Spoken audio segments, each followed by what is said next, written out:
어제 문재인 대통령의 광복절 경축사에 대해서 북한이 비난을 하고 나섰습니다. 보도국 연결해서 이 소식을 좀 알아보겠습니다. 안태훈 기자, 대남 전담기구인 조평통에서 발표한 담화입니다. 어제 경축사 내용 중에서 어떤 부분에 불만을 드러냈습니까?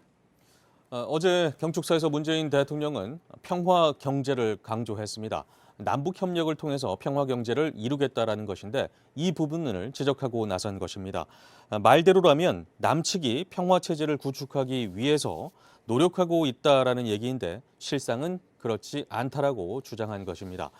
또 최근 한반도 상황과 관련해서 이 고비를 넘어서면 한반도 비핵화가 성큼 다가오고 남북 관계도 큰 진전을 이룰 것이라고 문 대통령이 말한 내용도 꼬집었습니다. 이번 합동 군사 연습이 끝난 다음 저절로 대화 국면이 찾아오리라고 망상하면서 앞으로의 북미 대화에서 어부지리를 얻으려고 기웃거리고 있다라는 것입니다. 그러면서 그런 미련은 미리 접는 게 좋을 것이라고 언급하기도 했습니다. 다음은 광복절을 맞아 현지 시간으로 15일 미국 뉴욕에서도 일본을 규탄하는 시위가 열렸다라는 소식입니다. 뉴욕 맨하튼의 일본 총영사관 앞에서 현지 교민들은 일본의 과거사 반성을 촉구하고 한국에 대한 아베 정부의 수출 규제를 규탄했습니다. 인근 뉴욕주와 뉴저지주에 거주하는 교민 30여 명도 참석을 해서 노 아베를 외쳤습니다. 네, 그리고 미국과 중국 간의 무역 협상에 대해서요. 앞서 미국이 중국에 대해서 추가 관세 부과를 미룬 바가 있습니다.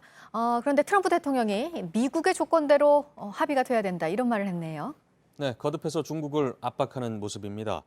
미국의 조건에 부합해야 한다 이렇게 말한 것입니다. 현지 라디오 방송과의 인터뷰에서 한 말인데요. 중국은 합의를 이루기를 원할 것이고 그것은 적절한 조건으로 합의돼야 한다면서 그렇지 않으면 합의하는 목적이 무엇인가라고 반문했습니다.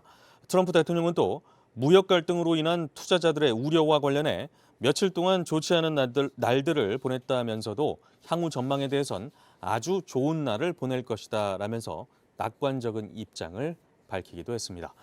네, 끝으로 요즘 건조기 쓰는 분들 많은데요. 건조기와 관련한 소비자 상담이 지난달에 급증했다라는 내용입니다. 소비자원, 그러니까 한국소비자원이죠. 여기하고 한국소비자단체 협의회에 따르면 지난달 접수된 소비자 상담 7만여 건을 분석한 결과 전기 의류 건조기에 대한 상담 건수가 전월 대비 3,848%나 급증했습니다.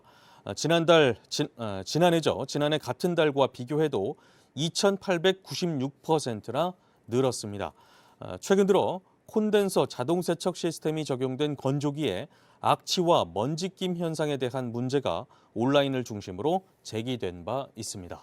네, 지금까지 아침엔 지금 JTBC 안태훈입니다.